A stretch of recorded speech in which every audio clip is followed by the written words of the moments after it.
You're listening to the Limitless Leadership Podcast, the podcast designed to help automotive repair shops learn how to lead, coach, train, and manage their team better by sharing proven techniques and thought-provoking interviews from industry leaders. Are you ready to transform your leadership skills by tapping into unrecognized potential to achieve limitless results? Let's get ready for liftoff. It's time to go from great to greater. Here's today's episode. All right, everyone, jumping right back into today's episode. Thank you for being here back on the Limitless Leadership Podcast. Our guest today is a friend of mine. He's a Volkswagen tech. He's a content creator. He is an incredible face and name in the automotive repair industry. Our guest today is Mr. Charles Sanville, AKA the Humble Mechanic. Charles, thanks for being here, man. Hey, man, I appreciate you having me. I thought for sure there was going to be a beard comment, but I'm going to guess we'll get to that in a little bit. Oh, we will absolutely get to that in a little bit. If you're listening to this episode, I'm going to encourage you to get into my YouTube channel, which is at The Bearded Leader. If you think my beard is impressive, just wait until you see Charles, because this man, he is the bearded king right now. Speaking of YouTube, collectively, Charles and I collectively have 946,000 YouTube subscribers. I only have 100, and not 100,000. I'm literally only mean about 100. So Charles is absolutely an incredible content creator. Follow his YouTube channel, The Humble Mechanic. I promise you will not be disappointed. Okay, Charles, I'm going to speak to you and your beard right now. Let's go. I'm ready. Will you share with our audience who you are, what you do, how you do it, and also how you got here? I'd love to hear your background and share with the audience who Charles Sanville is. For sure. So traveling way back in time to before long ago, I worked a lot of really crappy retail jobs, and I didn't know what I wanted to do with my life, right? Well, I didn't know what I wanted to be when I grew up. And so I started selling cars just on this like really random, weird situation that happened. That wasn't really for me, although good training, good experience. But I met some guys that went to tech school. Some of the guys that were techs, or what they call them, porters. That's what it is, porters. And cool dudes. So, you see them wearing their UTI jacket and hat and like all decked out in the gear, talking to them. And they're like, yeah, we go to this really cool school, learn how to fix cars. I'm like, that sounds fun. So toured the school, instantly knew like, okay, this is a place that I think I could gain some success and actually like have a career instead of just working the crappy retail jobs that I had worked at the time. So was very quickly hit with the realization that, how sometimes when a truth, but then it's presented to you in a manner where it basically just smacks you in the face. Sure. That happened to me when it's like, oh, you're broke and have no money to attend this school. So that was a wake-up call for me, really. So saved money for about a year, ended up selling everything I owned. I didn't even have a car for like 6 months because I had put everything on the line to go to tech school. So did that, went to tech school. After tech school, trained with Volkswagen for a number of weeks. I think it was 11 or 13. And then essentially threw a dart at a map and ended up in North Carolina, just outside of Raleigh. Went down for, this is so wild. I flew down for an interview, got the job, got an apartment in a state that I had never been to, nor my wife had ever been to. 2 weeks later, we pack up our whole entire life and move somewhere where we had never been to do a job that I'd never been a technician before. So what do I know about it? Am I going to be good? Am I going to be terrible? Am I going to love it? Am I going to hate it? I didn't know. But the beauty of being young is we had nothing tying us down to the place we were. So we took just one of the biggest gambles you could really take, up and moved. And, looking back, it's a no-brainer that we did it. So started at the dealership in February of 2004. This was a Volkswagen dealership. Worked my way up from legit being like the greenest of green technician one could possibly be, even though I had went to tech school. Like at tech school, they can't teach you how to fix cars, right? It's not possible. It's a controlled environment. They teach you how to learn how to fix cars. So I came in with no experience in the car repair side, but I had some other skills and I had some leadership roles in other jobs before. So I sort of leaned into that a little bit more than maybe some other folks did. But yeah, started green as could be, worked my way up into a team leader role, shop foreman role. I very quickly became the trainer of the new technicians. So within about 2 years, that responsibility sort of fell largely in my lap.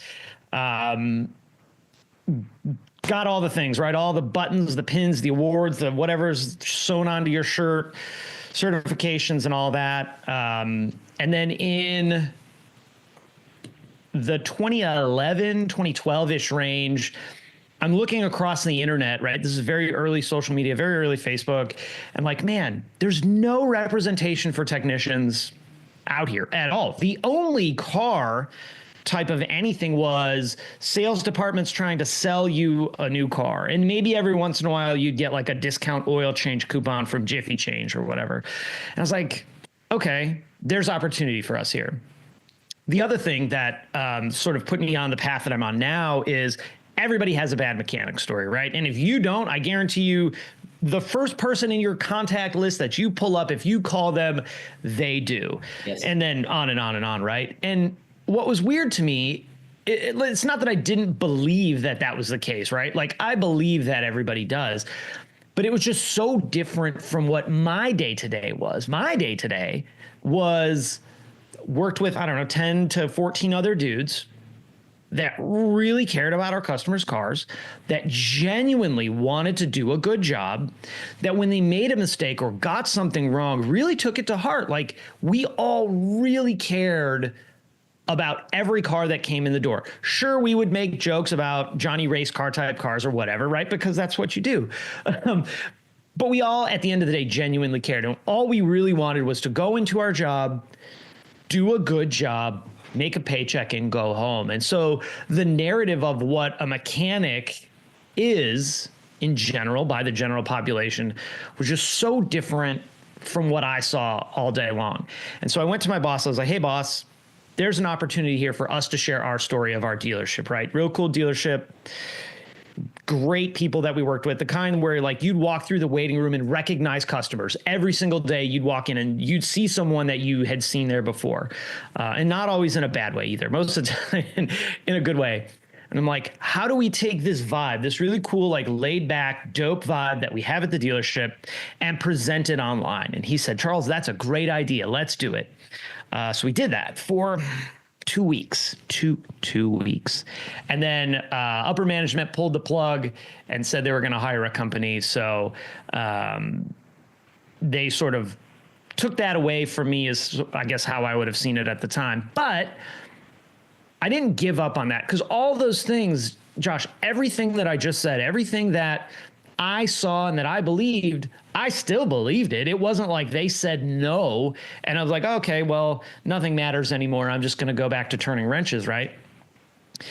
And so I took it upon myself to try and get that message out there, right? To try and show people like, look, I get it. Somebody screwed you at some point. And that really stinks.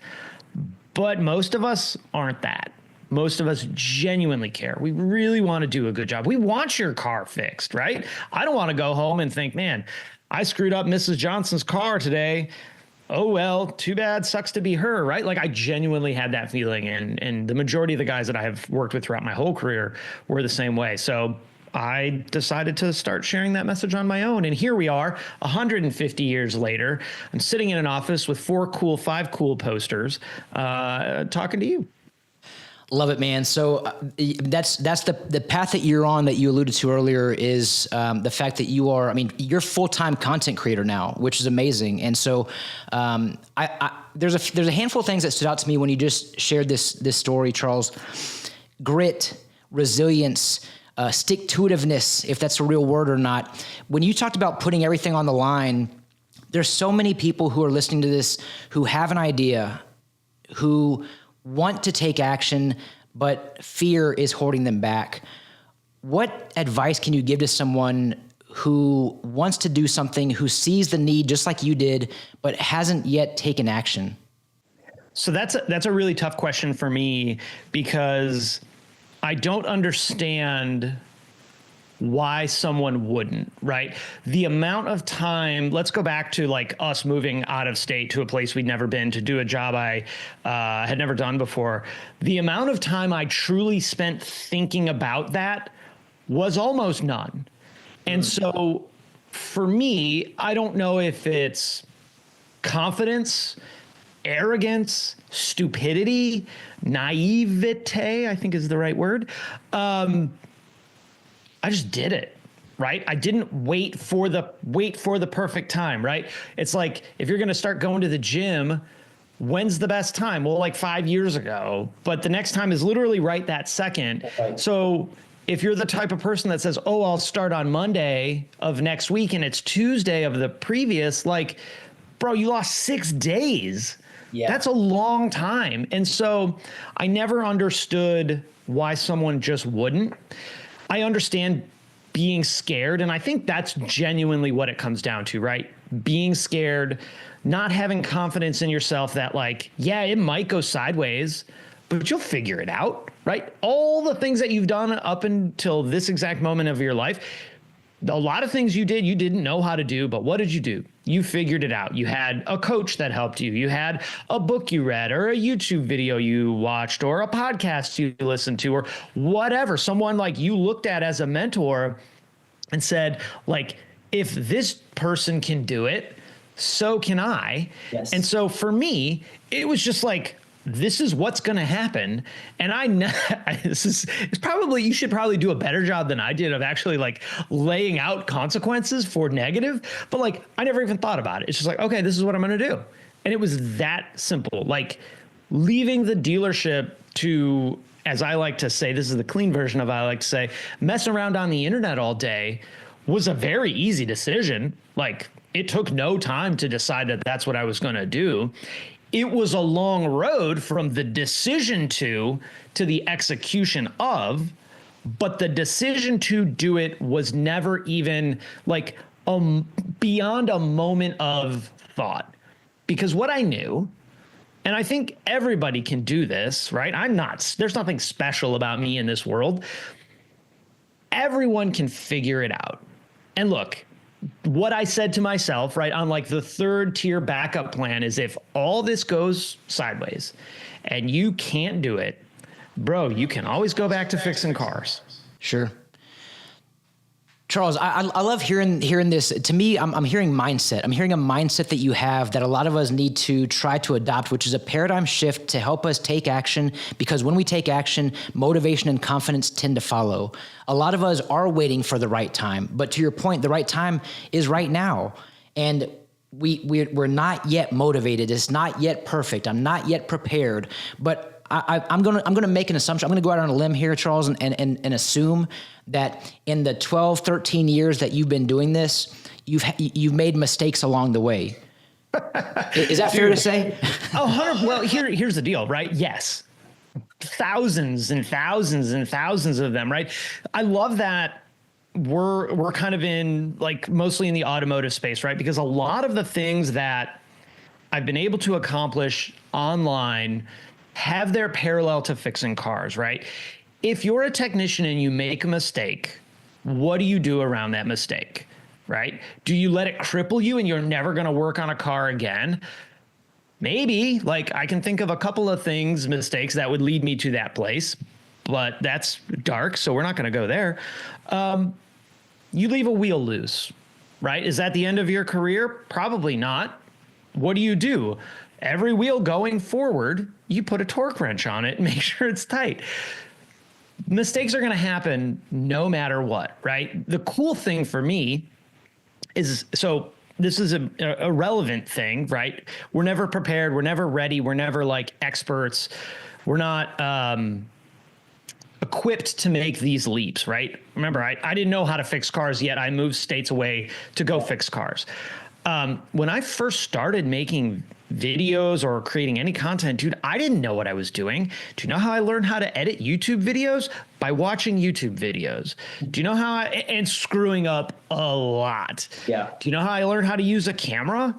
By watching YouTube videos and reading articles and like, I didn't have a background when I was a kid growing up of making videos. Like you had to have the big camcorder with the tape in it, or the littler one with the littler tape in it when I was a kid to make videos, right?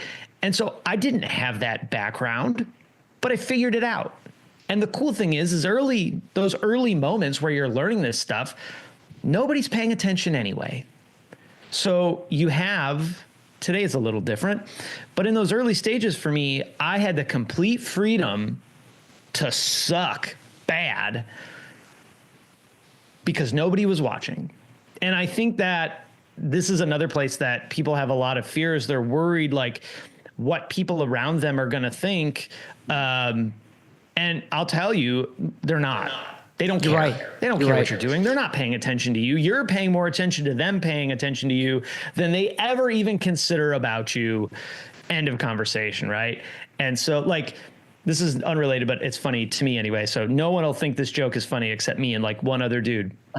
I wore the sweatshirt to the gym this morning, and it was about series circuits and parallel circuits, but it was series killer and like parallel killer. So it's just a really nerdy sweatshirt about electrical circuits. And I walk in, I'm like, no one's going to get this sweatshirt, but they're going to think I'm a psycho. And then I'm like, no, they're not. No one literally cares. Everybody's out doing their own thing. They're worried about themselves. But it's a good analogy. Like, listen, nobody cares what you're doing. So just do your thing. And if they do, either they're going to be there cheering you on, or they're going to be there trying to drag you down. And you can't let either one of them really affect what you're going to do. Because if you let the cheerleaders get in your head, you're going to get an overinflated ego. Yeah. You get the people dragging you down in your head, they're going to drag you down. And it's way easier to get drugged down than to get lifted up. So just focus on what you're doing. Always get better, right? It's exactly being a technician. Focus on what you're doing. Try and get better with every job that you do. More efficient, a little bit faster, a better tool, a craftier story, a better visual inspect, whatever it is, and focus on the things you need to get done. And all the rest, like everything else, either will work itself out or probably didn't even matter to begin with. And you'll come to that realization. That's right. That's right. And to add to that, I'm going to piggyback on that. Stay humble. Because with humility, it allows us to stay in a growth mindset, in this constant belief of being a lifelong learner. Obviously, you're known as the humble mechanic, Charles. For our audience listening, share with us where the name come from. Did you ever expect it to blow up the way that it did? Yes and no, right? I had a feeling that there was something to this message or mindset. I don't really know what the right word is. I had a feeling there was something there. It's very different than I thought it would be, and much bigger than I ever thought it would be, which is awesome. So, make sure you set your goals high enough.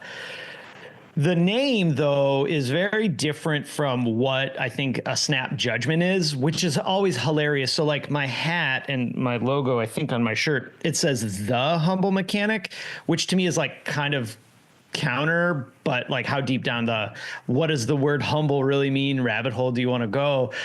So it's none of that. It's none of that really from the onset. So I was a very young technician, and I had such a fortunate experience at the dealership. I worked at a great dealership. I had some really strong mentors when I was coming up, and these guys were, I think a lot of why I thought they were strong mentors is because I was a really strong mentoree. Mentee. Yeah, well, either apprentice. One. Yeah. We'll call it apprentice because that other word's weird. I was a really strong apprentice, right? Not that I knew how to do anything, but I wanted to learn. I wanted to be the best I could possibly be, independent of anyone else, right? I would look around and I would see like, okay, this dude does this really well.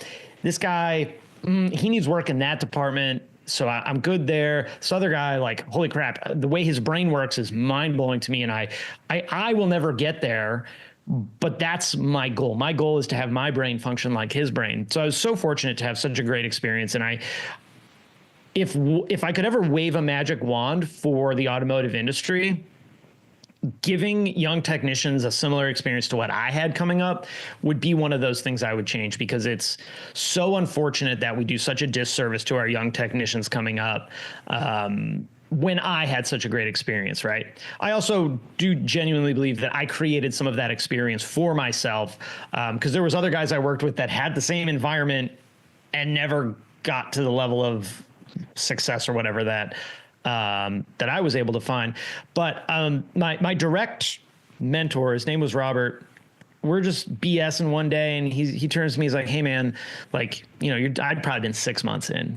Maybe not even that. No, it was probably about that." And he's like, "Hey man, like, you're coming along really well. You're going to be a really good technician one day. Like, you have set the stage for yourself. You're going to be really good. A couple of things are going to happen." I was like, "All right, like, lay it on me." He's like, "One, people are going to be jealous of that and envious of that, and that can create a problem for you." I was like, "Okay, like, I've kind of ran into that before in my life, so I don't know that I know how to deal with it, but I at least expect it, which helps." He's like, "The other thing, you're going to get really good at fixing cars, like really good. And then you're going to get an ego behind you too," which, if we're honest, that happens to good technicians, right? Until they hit this point that I'm about to tell you. But one day a car is going to come in and you're going to have the biggest ego about it, and it is going to just hand you the whole humble pie. And I was like, I appreciated the nice things he said about me. And then when he said the second part, I was like, "Whatever, old man, like, you're 43. What do you know? This is when you're 20, what you assume is old, right?" Dude, if it wasn't 2 weeks later, like clockwork, the exact thing happened. A 2006 Touareg gets towed in on the hook, and a battery's dead. I slap a battery in it, ship it. I think I got in a car accident like the next day.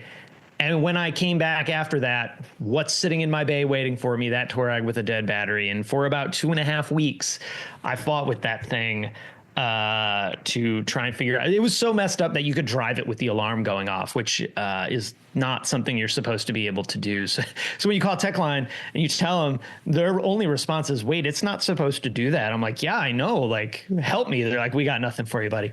You know what was an impact for you? If anyone's wondering, it was a bad driver seat module that was intermittently bringing down the whole CAN bus system. So put that in your diagnostic pocket if you'd like. Well, now we know, Charles. But you know what? It was impactful for you because you remember the exact year, make, and model of this vehicle too, like, from it was so long yesterday, ago. dude. It was light blue, light gray, or gray interior.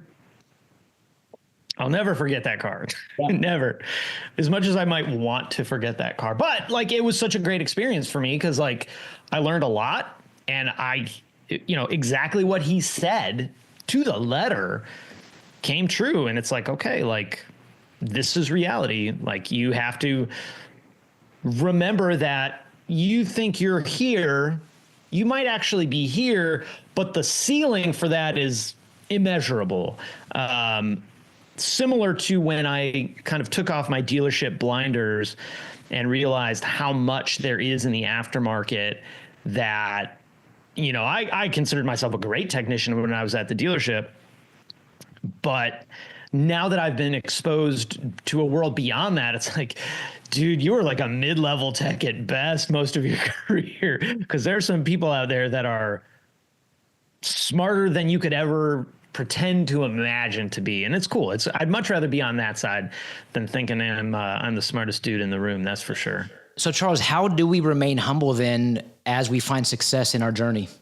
The good thing is I don't know that you really have to worry about it, because life tends to do that a lot for you. And, if you're somehow like the luckiest person on the planet where that doesn't happen, good on you, but also probably not realistic. When you understand that no matter how much you know, there's more to know, and there are situations that you can't even make up that will come up, it's really easy, right? I know very much where I exist as far as like the skill level of a technician, and today's probably lower than it was 5 years ago, just having been out of the day-to-day repair shop for as long as I have. But there's always something new. There's always new technologies. That alone should keep you very well grounded. I don't know if that doesn't keep you there. I don't know what to say. Like, and that's usually pretty rare because I usually have some kind of answer. Life will probably catch up at some point, and I would much rather be the person knowing, like, I don't know everything, but you know what? I probably know somebody that does have the answer than the guy thinking I know everything and getting my butt kicked on a car that I could have called a buddy of mine and been done with it in 25 minutes. I think you're right, Charles. I mean, I think we've all at some point in our life eaten a slice or maybe the whole humble pie, right? But man, something I really want to highlight about you is how you are incredibly genuine and authentic. And so from the time that you and I first met a few years ago, even to most recently being able to hang out with you at the ASTA Expo in North Carolina, it was incredible to see. I'm watching other people at the expo looking at you. I mean, you're like a borderline celebrity, and maybe borderline is discrediting you. I mean, you are like a celebrity at events like this, but the way that you remain humble and also approachable. I think for a leader, of course, this is a leadership podcast. The best ability for a leader is availability. And man, you're incredibly approachable, incredibly available to your fans. And I want to commend you for that, because that's not something that you're going to talk about because of the level of humility that you have. But I want you to know we see you and we appreciate you for being who you are for our industry, because you're making an incredible impact throughout it. I appreciate that, man. Thank you. That does mean the world to me. For me, I don't see it in any of those ways, but probably kind of. Like, the way I look at it is this: the only reason I'm in a lot of places that I am is because of the people that took time out of their day to interact with me in some way, right? And now that may mean, like, I did a video that helped them out on a car. That's awesome.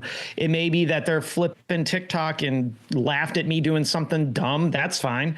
Like, whatever it is awesome. And it's amazing. And the fact that someone would take a minute, 30 seconds, 25 minutes, whatever, out of their day to be part of a community that involves me is awesome. And so, like, if it weren't for those people, I probably wouldn't be in that exact situation that I am in that moment. And it's just like, man, I'm thankful as hell about it. Like, I get to do cool stuff. Like, not to brag or whatever, but like, I get to do a lot of really cool stuff.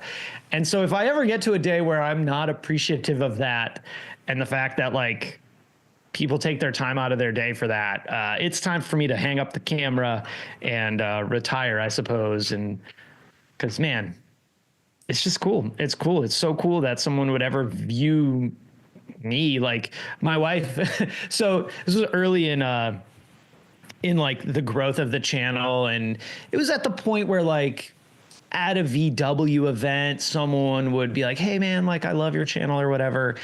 And very much like that mentor Robert that I mentioned, my wife's like, "Hey, like, it's cool to see that your channel's growing. Just remember, when you come home, you're taking the trash out. So keep yourself in check." I was like, "Yeah, you're right." Like, you heard it here first, folks. Yeah. So our spouses will keep us humble.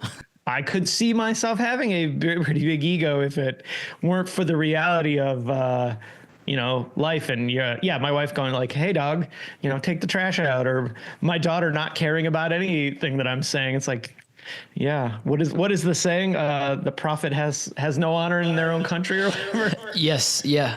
Well, man, it's cool to see. It's cool to see the way that you are a true leader in the industry, and the way you do it is from a place of authenticity, humility, and vulnerability. I'm a big believer in the fact that we connect through those three things: authenticity, humility, and vulnerability. And you truly exude each one of those three things as you lead throughout the industry. Let me ask you, Charles, of course, this is a leadership podcast. So if I were to ask you, what does leadership mean to you? What would you say? Yeah, that's such a fun question. And I think unrelated, I think, what is the word? combination. I'm going to think of this word. Sorry, everyone. You're just going to have to look at me while I use my brain to think of this word. It's like when you put a bunch of things together, like if you were scrapbooking. Collaboration? No. Collaboration. Combining? That's combination? All right. I'll just Cohesiveness. It's like when you can't spell a word right. And so you just rewrite the whole entire sentence around that one word you can't spell right. It would be fun if you took each person's answer to that question and combine them into like a 3-minute video of like, what does leadership mean to you? Bam, bam, bam. Yeah. Anyway, what does it mean to me? So I think if I had to boil it down to like an elevator pitch type answer, is really, it's all about trying to get people to the place, not only the place that they want to go, but the place that you know they can go, right? Which means you have to know the person, you have to understand them, you have to care about their goals and what they're really chasing in their life. It's sort of like a coach, right? A coach of a sports ball team. You're going to work 90%. Well, that coach's job is to teach you and push you to be 100, right? Or to go beyond that. Because we're all, I like to believe anyway, or maybe it's just me, I think we're all very self-limiting because we're scared to go out and push ourselves hard enough because we're worried we're going to fail. You're going to fail either way, so you might as well push yourself. And to be a good leader is to be the person that can help that other person achieve their goal and push them past that, or drag them past that, or help them past that, right? Those are all very different ways of leading, in my opinion. So if you can do that, I think you're a pretty strong leader. I'm sure there's 1,000 other ways to explain and quantify what a good leader is. But man, if you can just help people achieve their goals and push them past that, you're probably doing a pretty dang good job. I agree, man. I mean, it's what you're sharing is that it's not about us. It's about those that we're leading. We can go fast alone, but we can go further together. And when we are around people who truly believe in us, who truly care about us, like you shared, we're able to do more because someone is pulling something out of us that we don't see in ourselves. And that right there is an incredible thing to be a part of. If you haven't experienced that, find a coach, find a mentor, find someone who you're willing to, or who you will allow to speak truth into your life, because we all have blind spots. And if you're listening to this saying, hey, Josh, I don't have a blind spot, that's a blind spot. There's your blind spot right there. Right now, that's it. Yeah. Plus like when you can, man, I had the opportunity to train a lot of young technicians coming up and work with some other people in some leadership roles. And I don't know about anybody else, but I often felt like when that person would hit their goal or accomplish a task that they didn't think they could, but like you knew they could, right? When they do that, this is so selfish. Maybe I'm this way because secretly I'm just super selfish and like it's all about me. The feeling I get when they succeed, dude, that feels better than when I succeed. I'm flying high for them. And you're looking at them like, I'm jumping around like an idiot. I'm so excited for you. And you're just like, whatever, like, come on, man, let's go. This is amazing. Charles, but I can it's also incredible. see myself on that other side of right, like not. Well, man, it's incredible to see those that were leading achieve their goals, to be able to be a part of something like that. What you're talking about also, and you and I spoke at the expo that I referenced earlier, and on multiple occasions you were talking about your excitement on being able to give something away. At the time, I think you're giving a toolbox away. Those listening, if you're listening on the date of this episode's release, you're actually currently at the Apex SEMA convention right now. What are you giving away at this year's convention? What am I giving away? Hold on. Reach awkwardly. Not as cool as a toolbox, but here's a little sneak peek of this cool poster. Although if you're watching this the day it comes out, you've probably already missed the opportunity. Maybe not. I don't know. So I have a car at SEMA on the SEMA side this year. So we're giving those posters away Tuesday. Tuesday. Oh, that's yesterday. That's yesterday if you're listening. But hey, all good. At the very least, you're still there. So if you're listening, go say hi to Charles. He is available. He is approachable, and he is amazing. So, Charles, let me ask you, what's next for you? What's coming up in your future? Well, as of right now, the second SEMA is what's next. And I can only look so far beyond the number of events, because if what I found, it's so fun. Like, I'll get to the point. Trust me, this is going to be your longest podcast ever because you let me ramble. Let's do it. I've learned so much about the things that help me function better and make my functionality worse. And so what I learned is that if I'm looking beyond a couple of events, my anxiety actually goes up, because then you start to think, okay, I got this event and this event and this event and this event and this event and this event. And then you start filling in those spaces with, I gotta cut the grass, and I gotta clean the shop, and I gotta get this car part on order because your car's leaking coolant, which is what's happening to my R32 right now. This same car that's on the poster behind me. And so what I found is if I only focus on just a couple of events ahead, my anxiety and stress level comes down, which is why I rely so heavily on my calendar to worry about those kind of things for me.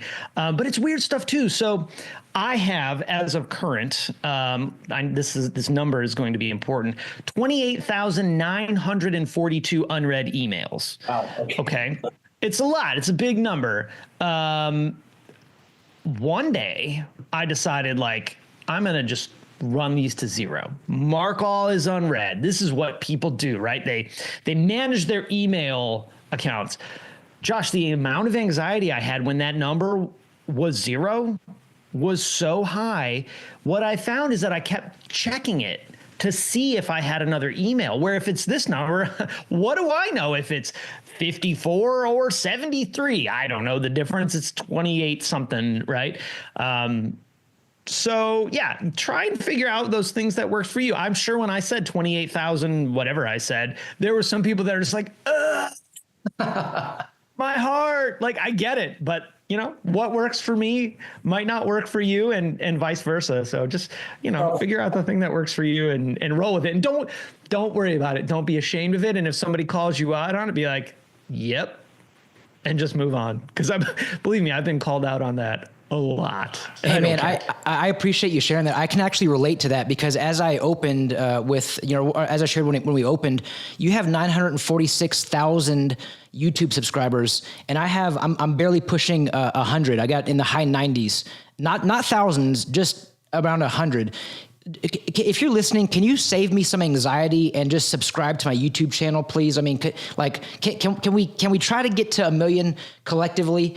Okay, Charles, let me ask you this. I just talked about the importance of finding a coach, finding a mentor, finding someone who's willing to speak truth into you.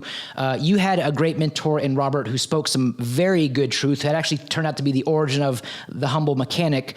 Let me ask you, what is the greatest advice that you've ever received from a mentor or a coach? Oh, man. I wish I had queued up like this quippy answer, the kind of thing you could put on a t-shirt or like put on a poster, right? And I don't, because one of the things I think we're all looking for is the silver bullet, right? If I just believe in this saying on my t-shirt, everything's going to be good. And unfortunately, in my opinion, for those that feel that way, I think you're going to be disappointed, because success doesn't come from that one saying that is on your t-shirt, right? It's not live, laugh, love like we all like to joke about. It's all the mini moments that you decide to make a decision to actually do something instead of talking about doing something or thinking one day I'm gonna. Listen, I get it. I totally get it. The leaps of faith I have taken in my life are almost unbelievable, right? I quit a job that I made this close to 6 figures. I had 3 weeks paid vacation, good health insurance, a week of sick day at an awesome place that I really like to work. I was the shop foreman, so by and large, as long as everything in the shop got done, I could come and go as I please. And I walked into my boss's office and said, hey man, I'm putting in my notice to screw around on the internet. I wish I had that phrase for you, but I don't. Yeah. So I'm going to give you the phrase. Oh, wait, what was that? Who's that sports star? Or like, it was like, don't talk about it, be about it, or some like cliche Nike thing or whatever. I don't know what it was. But listen, I understand that making big leaps are scary. But you know what's even scarier? Regretting that you didn't. Right? The other thing, when I left that job that I said that was all that cool thing, I had a 1-year-old daughter. If you wrote down on a piece of paper whether that was a good idea or not and showed it to 1,000 people, I bet you 999 of them would have said, you're stupid. Why would you take that risk? Why would you put your family in that situation? There's a couple of reasons. One, I never wanted to look at my daughter in the face and go, you know what? I didn't take that leap because of you. What kind of crush is that to your kid? Yeah. Right? Soul crushing to your kid. 2, I knew for a fact, no matter what happened, I'd figure it out. Unless I got put in jail or something real dumb, I'd be able to figure it out. Whether that meant going to a dealership, another shop, going back to the shop that I worked in, working in an independent shop, becoming a full-time instructor. I don't know, opening my own shop, right? There's a million guys, listen, everybody, friends, there is so much opportunity out there. Just do something, please. You're cheating yourself out of awesome things by being scared that you're going to fail. I promise you, you're failing in part of your life already anyway. Yeah. You might as well chase some success along that failure path.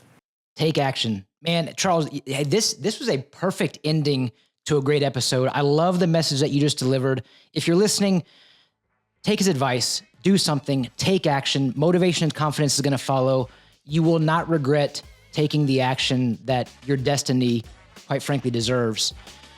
Charles, man, thank you so much for being here. The Humble Mechanic. Hopefully this is not your last time on the Limitless Leadership podcast. I'm gonna be heartbroken if it is. Devastated. It will not be. I got a haircut for this. I got a haircut yesterday, 2 days ago. I've worn a hat the whole time.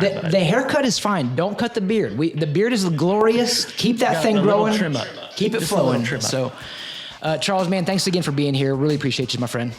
Thanks, buddy. Good to see y'all. Bye, everybody. Each episode, we look to transform our leadership skills by tapping into unrecognized potential to achieve limitless results. Thanks again, everyone. Have a great day. Don't forget to smile today. Tell your loved ones how much they mean to you. I'm Josh Parnell, reminding you to keep leading well.